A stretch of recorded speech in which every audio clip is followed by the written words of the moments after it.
development is coming at a time when 8 Democratic lawmakers in the United States have now written to India's ambassador in Washington. Through their letter, they are now seeking bail in a quote-unquote fair, timely trial for Umar Khalid, the alleged mastermind of the 2020 Delhi riots case, who has been jailed on stringent charges of the UAPA. Now, these U.S. lawmakers are asking why the trial has not begun even after 5 years. They are now flagging concerns over what they are now calling for prolonged pre-trial detention. And they say this raises questions on due process and international legal norms. Enter the Indian American Muslim Council or the controversial IAMC. This group seems to have welcomed the U.S. lawmakers' letter, calling the case to be politically motivated and claiming that Umar Khalid and other individuals are being targeted for their identity and dissent. Let's connect with Pragya on this. Pragya, good afternoon. Does it mean, as far as when it comes to amounting to interference, when it comes to undermining also the Indian judicial system, as the reasons why Umar Khalid is behind the bars and the court shortly would also be taking up this matter?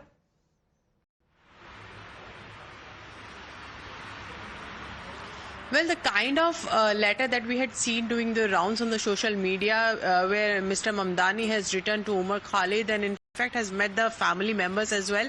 This looks like that you are interfering in the internal matters of a country. In fact, the question that many are asking right now is what was the need of this letter and why do they feel sympathetic towards Umar Khalid, who is booked under UAPA for citing violence? Or does Mr. Mamdani and other US representatives who are, also speaking against India, do they have any sort of evidence whether he is innocent or not, and what made them feel that he is innocent? So all these questions that are being raised also point to a conspiracy against India is what many are feeling right now. And also the judicial system, you cannot comment upon other countries' judicial system. And did any such letter was ever written by Mr. Mamdani for someone else in other country is also a question that many would want to ask him also. And their particular interest in India and also baiting India, that has become a fashion with Mr. Mamdani and many of the US representatives, and the conspiracy and the also organizations behind such people. Many in India would feel that there are many organizations that are linked for India baiting who are sponsoring and funding such politicians as well in US. So this looks like a major conspiracy against India because you are interfering in someone else's matter. In fact, it is internal matter and it's just a case that India is also pursuing, and it has a larger repercussion. The charges are very severe and very grave. Absolutely. They need to go back in time exactly what happened in 2020 when Delhi riots had happened. And this is also coming at a time while underscoring their so-called respect for India's democratic institution. These US lawmakers seems to be now questioning Umar Khalid's continued detention without the commencement of the trial that aligns with international norms. Please to stay on with us, Pragya, because the BJP now is hitting back, and this is now being calling them as an anti-India lobby.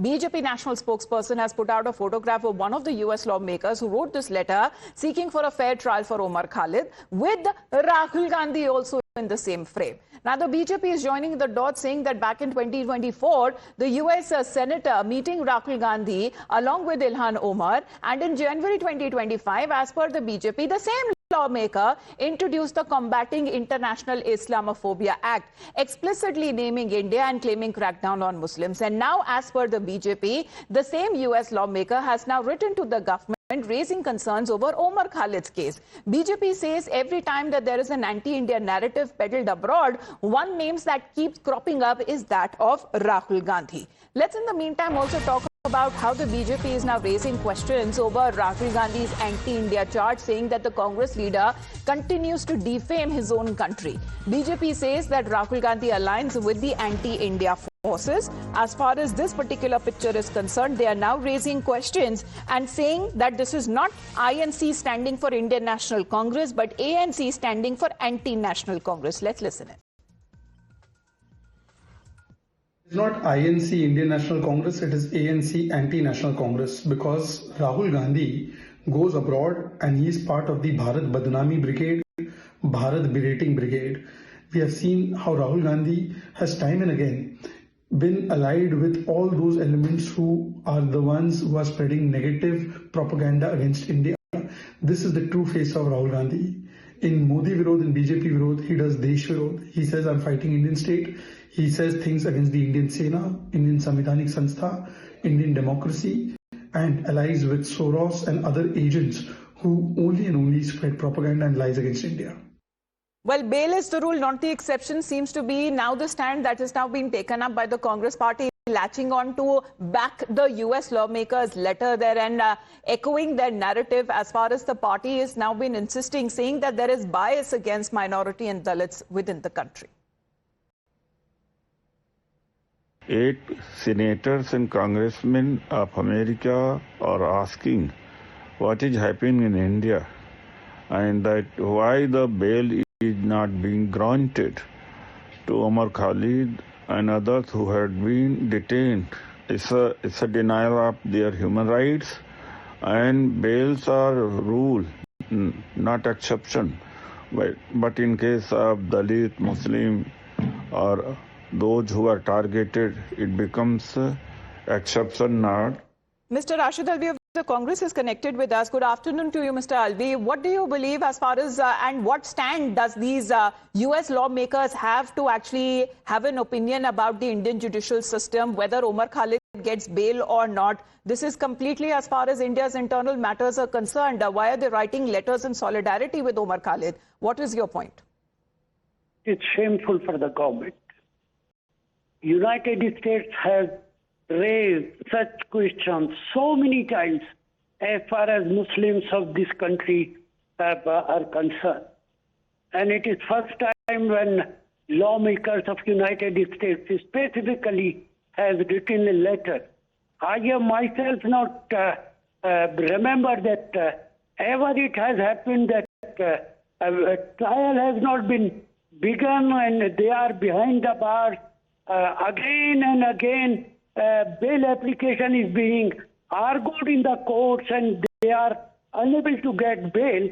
It is a matter of concern, definitely, and it is definitely shameful for the government. But why, sir? Doesn't it amount to interference? What role do these US lawmakers have to actually dictate and lecture India about what goes on in our judicial system? Do you and your party not have that faith in the Indian judicial system, sir? No, sometimes when things go beyond the limit, it happens.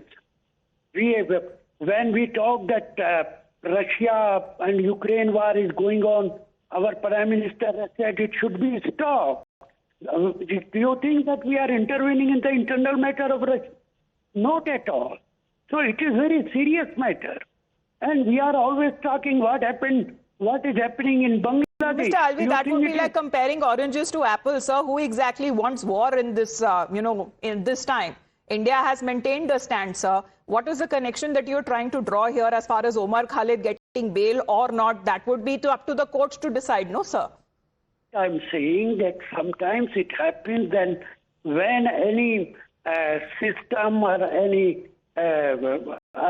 authority has crossed its limit, then other countries, they intervene always. I remember when I was official spokesperson of the Congress party and once America has been and Kejriwal and his political mentor were sitting. But that's the point, sir, Mr. Rashid Alvi, as far as when it comes to the US is concerned and those lawmakers, what exactly stand do they have in talking and lecturing India about who should get bail and who shouldn't? But thank you very much for your point of view anyway. As far as these letters of solidarity that has now been extended, let's talk about when it comes to this new New York City Mayor, Zohran Mamdani, seems to have written a note of solidarity for Umar Khalid, confirming his meeting with the parents there. And his letter says, and I quote, that I am thinking of you, we are thinking of you. And why are the US lawmakers suddenly ramping up a campaign of sorts for Delhi riots mastermind Umar Khalid? And what do we know about Mamdani's meeting with Umar Khalid's parents? To get you the latest, let's in the meantime get you the details that is now coming in at this point. But what is the relevance in today's time? Let's play out first a reaction. अपराधियों को बचाना और आतंकवादी गतिविधियों में लिप्त व्यक्तियों को शरण दे करके और उनका समर्थन करना और उनके लिए लौ की गुहार करना मुझे लगता है कम से कम नए नए मेयर बने ममदानी जी को तो शोभा नहीं देता। उनको अमेरिका के अंदर हिंदू द्रोही घटना घटी हैं, मंदिरों पर हमले हुए हैं, उन पर तो उन्होंने कभी आवाज़ नहीं उठाई। आपको अगर बोलना था तो बांग्लादेश की स्थिति बोलना था। अमेरिका में बैठ करके भारत को बदनाम करने की कोशिश करना, इसमें आप सफल नहीं होंगे। So that is as far as solidarity for Umar Khalid, but solidarity, none of that for coming in for the victims of Delhi riots of 2020. That seems to be the inconsistencies that the BJP now seems to be finding faults with the ecosystem there. All right, let's in the meantime shift focus and talk about as far as the start of the year has been reporting deaths in